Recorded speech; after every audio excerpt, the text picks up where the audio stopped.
हमारे जो बुजुर्ग है ना, उन्होंने बसासत इस टाइप से बनाई थी कि गांव को अपनी जरूरतें पूरी करने के लिए किसी भी चीज की जरूरत ना पड़े, बाहर से किसी के ऊपर निर्भर ना रहना पड़े।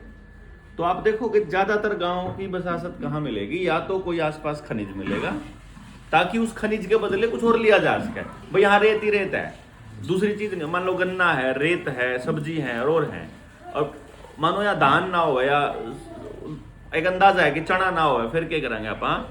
तो फिर हम क्या करेंगे, जहां चना हो वहां यो सामान दे देंगे, चना ले लेंगे। मतलब मानने सारी चीजों की जरूरत पड़ती रहेगी। तो इसी तरीके से बिहार में, झारखंड में, वहां पता है यहाँ कोयला निकलेगा, तो वहां बसासत कर दी कि कोयला दोगे और तुम दूसरा सामान तुमको मिल जाएगा। असली पूंजी तो है प्राकृतिक संसाधन। अब सुप्रीम कोर्ट का आदेश है और ये देश हमारा है। आदेश क्या कहता है 2011 वाला, कि प्राकृतिक संपदा का मालिक वहां का लोकल आदमी है। अब सिस्टम क्या खेल खेलता है अपने साथ में कि जितने भी लोग हैं ये, इनको आपस में लड़वा देगा। लड़वाएगा किस किस नाम पे? ज्यादातर हमारी लड़ाई जो होती है पूरे गांव में, अगर थोड़ी बहुत बहस या कुछ भी होता है ना, तो वो मैक्सिमम लड़ाई या तो नशा करके होती है या पॉलिटिक्स में चुनाव के टाइम पे होती है, चुनाव के नाम पे। ये एक बड़ा खेल है इनका। पहले अगर जो गांव राम बैठ के एक प्रधान या एक चौधरी या एक गांव का मुखिया तय कर देगा तो सिस्टम फेल हो जाएगा गांव में।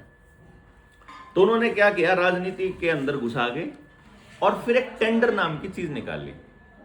ये टेंडर का कोई कॉन्सेप्ट भारत के कॉन्सेप्ट में नहीं है।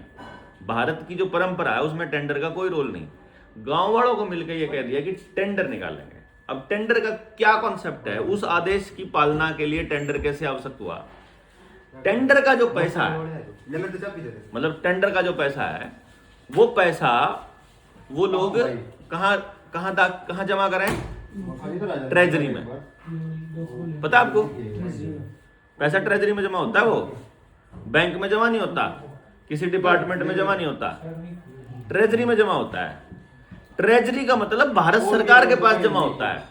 भारत सरकार मतलब हम, मतलब अब क्या कर दिया कि हम लोगों को डायरेक्टली उसका मालिक ना बना के और ट्रेजरी के अंदर डाल दिया।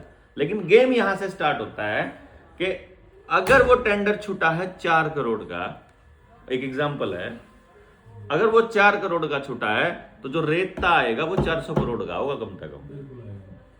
तो वो जो बाकी के 396 करोड़ है वो भारत को नहीं मिले।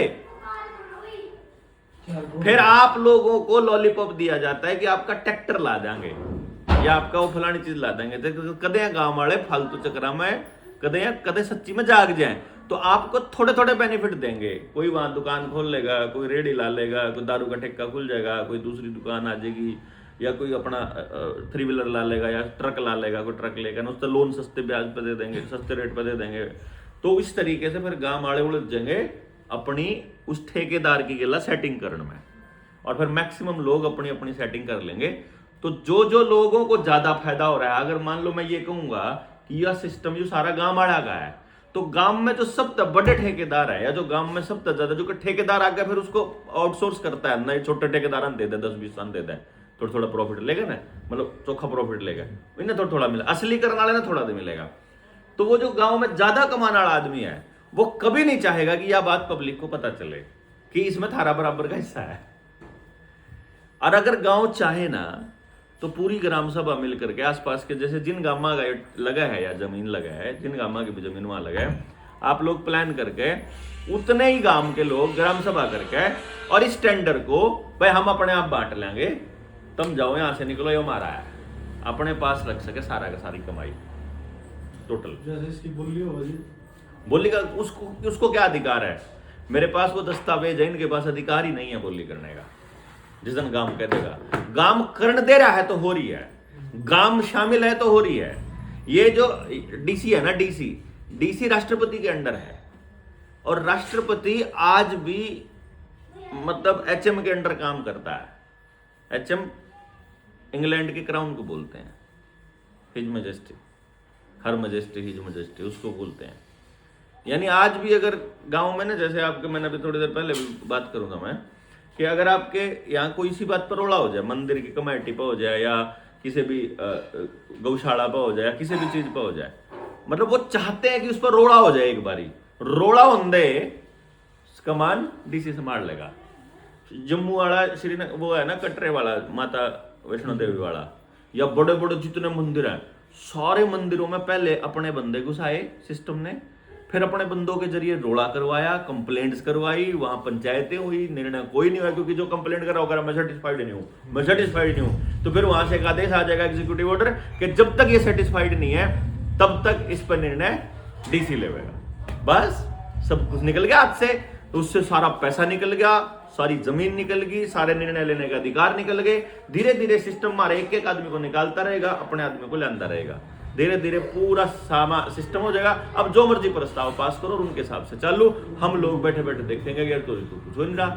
जितनी हमारे लोगों ने बनाई थी, डीएवी संस्थाएं बनाई थी, जाट संस्थाएं बनाई थी, रोहतकड़ा खेल देख लो, दूसरी जगह देख लो, सब जगह पूरे देश के अंदर मैं घूमने लग रहा हूं तो मैं देख रहा हूं सब जगह ये लोग झगड़े करवा के डीसी का आधिपत्य वहां स्थापित कर रहे, क्योंकि गांव वाले आपस में दूसरी पॉलिटिक्स में घुस गए, वहां अपनी प्रधानी की मेंबरी के चक्कर में। बहुत बड़ा खेल है। तो जब यह बात समझ में आ जाए तो हम अपना कब्जा वापस नहीं लेना।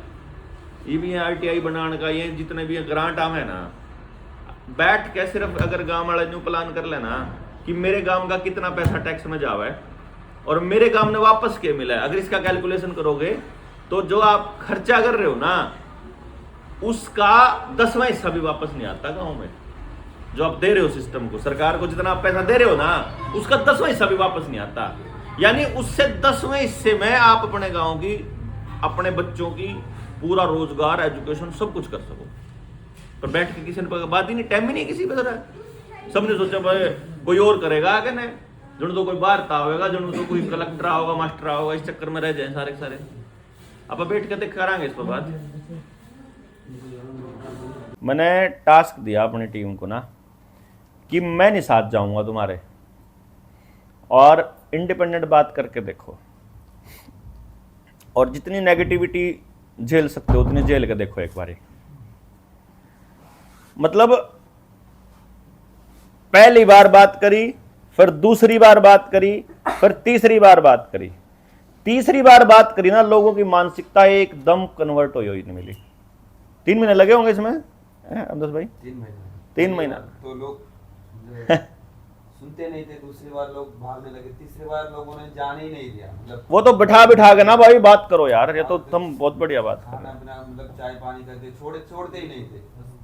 मतलब प्रोसेस ये था कि पहली बार कोई बात सुनने को तैयार नहीं है, दूसरी बार देख के भाजने लग गए, तीसरी बार बिठाने लग गए, और फिर पार्टिसिपेट करने लगे कि हाँ। फिर मेरे समझ में आया कि इतना तो करना पड़ेगा, गांव वालों से बात, इतनी तो चर्चा करनी पड़ेगी।